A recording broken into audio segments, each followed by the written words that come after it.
Okay, let's unpack this. Picture a nation, the UK, at war for over half of 100-year stretch, constantly fighting. Yeah, it's kind of mind-boggling when you think about it. And here's the really astonishing part. Unlike all its enemies, Britain never actually ran out of money. It never had a financial crisis during all that time. That's the core question, isn't it? Uh, How on earth did they manage that? exactly. How did a country seemingly always at war stay so financially strong when its rivals couldn't? That's the puzzle we're really digging into today. Right. And for you, our listener, if you're keen on understanding the deep roots of financial power, this story is, well, it's fundamental. So we're tracing this back to a specific moment. We are. Back to the creation of the world's very first central bank, the Bank of England. We're aiming to pull out the surprising facts and give you those clear explanations you look for in these deep dives. Okay. And our sources, they really highlight this connection between war, government debt, and this, well, revolutionary idea of a central bank. Definitely. Because before the Bank of England, the British monarchy's track record with money was, let's just say, not great. Not great is putting it mildly. Yeah. You had King James basically cornering the pepper market with the East India Company for his own benefit. Rigging the market, essentially. And then King Charles I, even more dramatic, just seizing gold and silver that merchants had deposited for safekeeping, just took it. Imagine. And that history, that lack of trust, it had real consequences. Made borrowing incredibly difficult, I assume. Extremely. Think about it. The government was apparently offering interest rates as high as 30% a year and still struggling to find people willing to lend them money. 30%! Wow, that shows you how little faith people had. Precisely. So that deep-seated mistrust was a massive problem, especially with wars needing constant funding. Okay, so our mission for this deep dive is clear. Figure out how the Bank of England solved this borrowing crisis for the government. And understand its huge impact on Britain's rise as a global power. Then later, yeah, we'll draw some interesting comparisons with China's banking system today. That's good. So the immediate problem was they just couldn't borrow. Pretty much. They were locked in these expensive wars with France, and the usual channels for loans had dried up. They desperately needed reliable funding. That was the spark. And along comes William Patterson, a London merchant. Right, with a pretty clever idea. He saw the problem. Individual merchants were terrified the king would just default, like previous monarchs had. I don't blame him. So Patterson proposed pooling their resources, creating a joint stock bank. Ah, safety in numbers. Exactly. It spread the risk. No single merchant would be wiped out if the worst happened. And crucially, this appealed to those wealthy London merchants who had, very legitimate fears about royal IOUs. So it directly tackled that trust issue. It did. Lending collectively felt safer than lending individually to an unreliable monarch. But the merchant support wasn't the only piece of the puzzle. Parliament had to get involved too. Absolutely critical.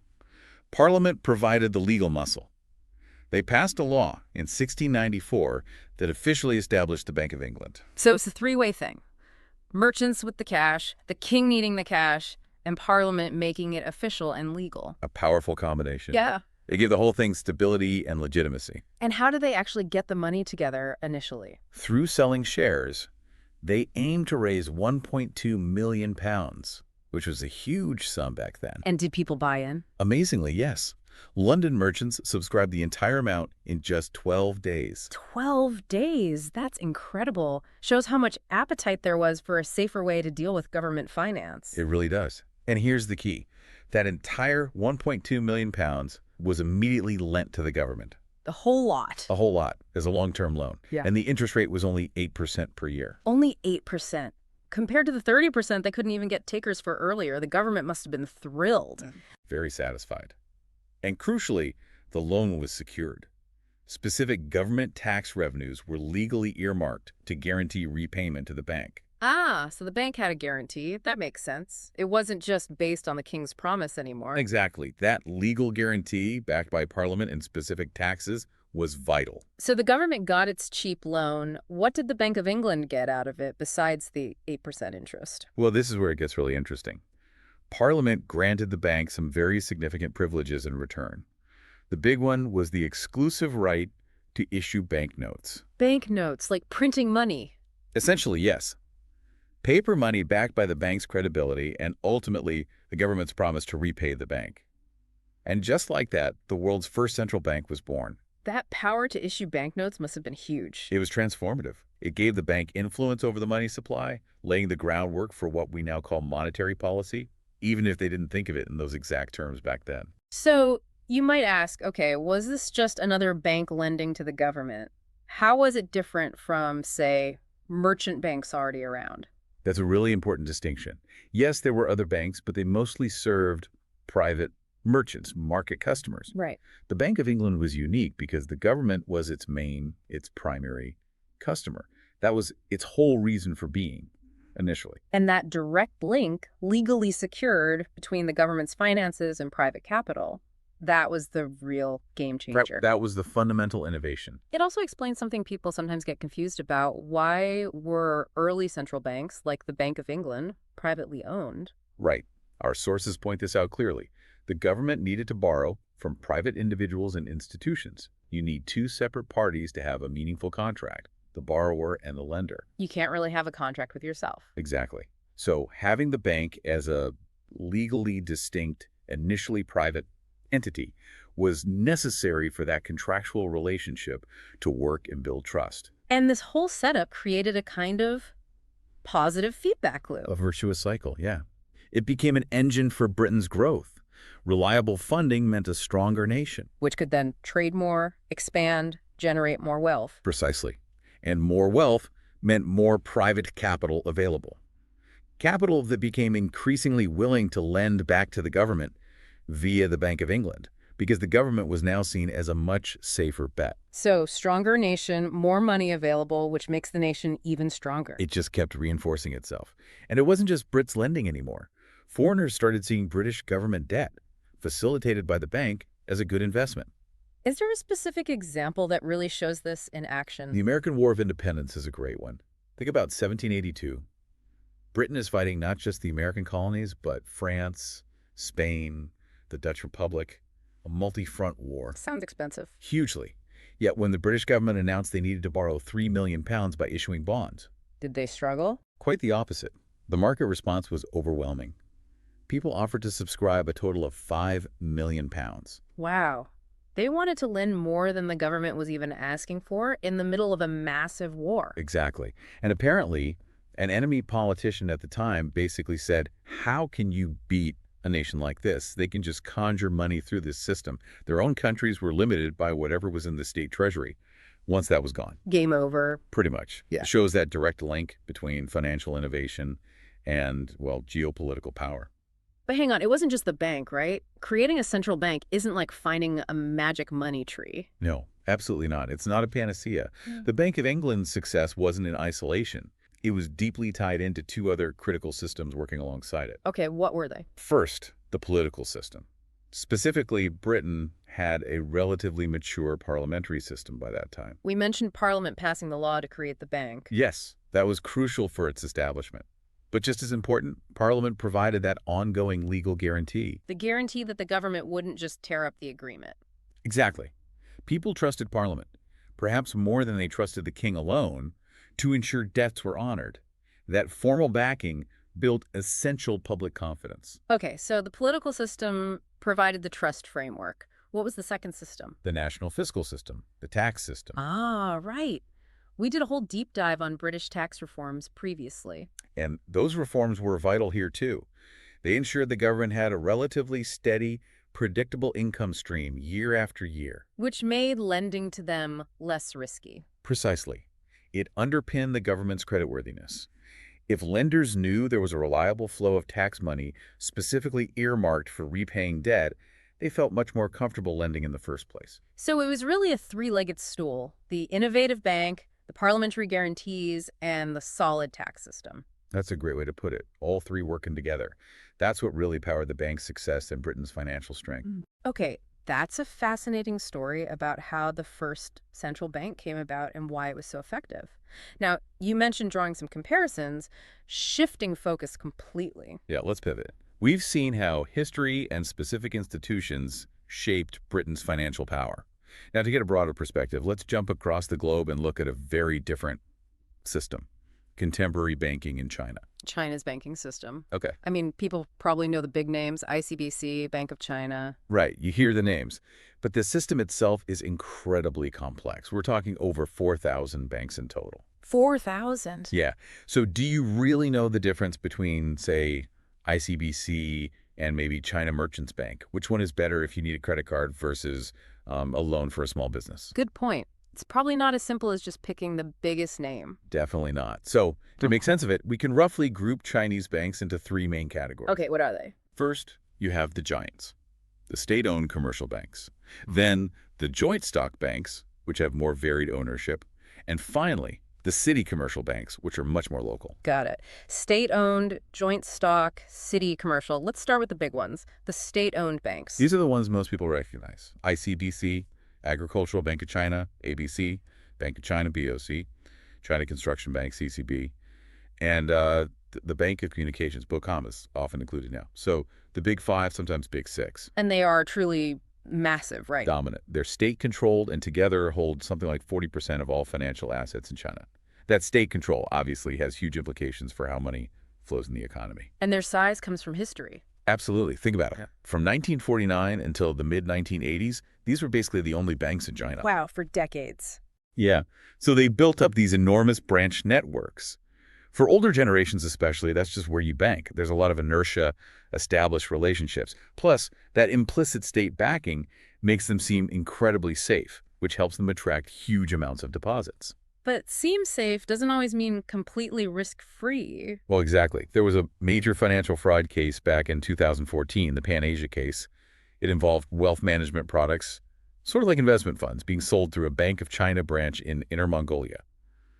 A lot of people lost money. So even with the giants, you still need to be careful. It's a reminder that due diligence is always wise. Yeah. Size isn't everything. Okay, so that's the state-owned tier. What about the second group, the joint stock banks? Right. This is the next level down. You've got names like China Merchants Bank, Shanghai Pudong Development Bank, SPDB, China Minsheng Bank, Industrial Bank Co. They're different because their ownership is more mixed. Often state entities hold shares, but so do private companies and individuals, more flexible. And how do they compete with the big five? Well, there's an interesting analogy used in our sources, comparing them to characters in that TV show Ode to Joy. Like they're talented, maybe internationally educated elites, but they lack the blue blood, the inherent state backing and deposit base of the big five. Ah, so they have to try harder, be more innovative. Exactly. They often need to differentiate themselves, find niches, offer better service, particularly to win deposits, which is always the lifeblood of a bank. And have they succeeded in finding those niches? Some definitely have. China Merchants Bank, for example, is widely seen as the leader in credit cards. Really? Why is that? They just seem to do it well. Easy applications. You can do it at branches, on WeChat, phone, online. And they have good offline services. Lots of partnerships with businesses offering discounts if you use their card. I think you mentioned a KTV discount earlier. Yeah, the Party World KTV discount was legendary. It really appealed to younger people. And apparently, it's often easier to get credit limit increases with them when you're starting out. Okay, so CMB nailed the credit card market. Any others? China Minsheng Bank is another good example. They really focused on lending to small and micro enterprises. Businesses that the bigger banks might overlook. Historically, yes. Minsheng Bank stepped into that gap and now serves more small and micro business customers than any other commercial bank in China. It's a huge market they tapped into. So these joint stock banks, they seem more dynamic, maybe. Often, yes. They tend to pay a lot of attention to their image. SPDB has that impressive headquarters on the Bund in Shanghai. They're generally seen as being innovative, attracting skilled staff with good salaries. And for customers. You might find better service, perhaps lower fees, maybe slightly better rates on wealth management products compared to the state giants. For personal banking, they're often a really strong choice. Right, so state-owned joint stock. What's the third category? The city commercial banks, or CCBs, think Bank of Shanghai, Bank of Beijing, Bank of Chongqing. And where did they come from? They mostly grew out of urban credit cooperatives that sprang up in the 1980s, mainly to funnel funds into local economic development. Then, in the mid-90s, with the commercial bank law, they were formalized to specifically serve local small and medium-sized businesses. So very locally focused from the start. Very. And they had this interesting dual management structure. How so? They're managed day to day by the local city government, but they're also supervised financially by the national banking regulator, the CBIRC. So, pulled between local priorities and national rules. Kind of. They're definitely important financial players for local governments, Hmm. especially in funding construction projects, often linked to land development, that whole land finance model in China. But they're generally smaller than the other two types. Yes, usually smaller in scale, financial strength, and overall capability compared to the state-owned and joint stock banks. The analogy used is like a well-known local TV news anchor. Ah, influential in their city or region, but not really a national name. Exactly. Very important locally, but less presence on the bigger stage. Are they all pretty similar, these city commercial banks? No, there's huge variation. There are over 100 of them. Some, like Bank of Shanghai or Bank of Beijing, are in major economic hubs and have become quite large and sophisticated, almost like joint stock banks in some ways. Have any gone public? Yes, some of the bigger, more successful ones have listed on stock exchanges, but many others are much smaller, more regionally constrained. Anything else to know about them? Any risks?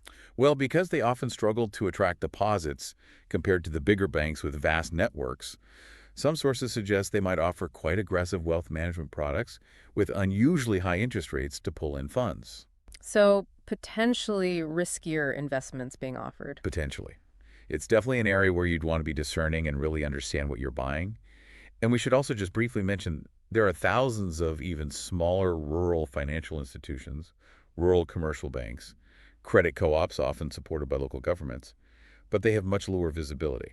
Okay, that paints a much clearer picture of the different layers in China's banking system. So, yeah, wrapping things up for today's deep dive. We started with the Bank of England, saw how it was born out of necessity, how it solved the government's borrowing problem. And how it wasn't just the bank itself, but also the political system, Parliament's guarantees, and the reformed tax system working together that fueled Britain's rise. Exactly, a whole ecosystem. Right. Then we jumped to modern China, looking at that incredibly diverse banking landscape. Right, the dominant state-owned giants, the adaptable joint stock banks finding their niches, and those locally powerful but varied city commercial banks. Each category shaped by its own history, ownership, and playing a different role in the economy. And understanding these structures, whether it's the historical roots of central banking in the UK or the complex tiers of China's system today, it really gives you, the listener, valuable context, doesn't it? It absolutely does. It helps make sense of the global economic landscape, maybe even inform some of your own financial choices. So to leave you with something to think about, Here's a final question to ponder. How do these really fundamental differences in ownership, in history, and political context between banks in different countries actually shape how they react when faced with big global challenges, like financial crises or major shifts in the world economy? how does that deep structure influence their response on the surface? Exactly. Something to mull over. How did the foundation dictate the reaction? Until next time. Thanks for joining us.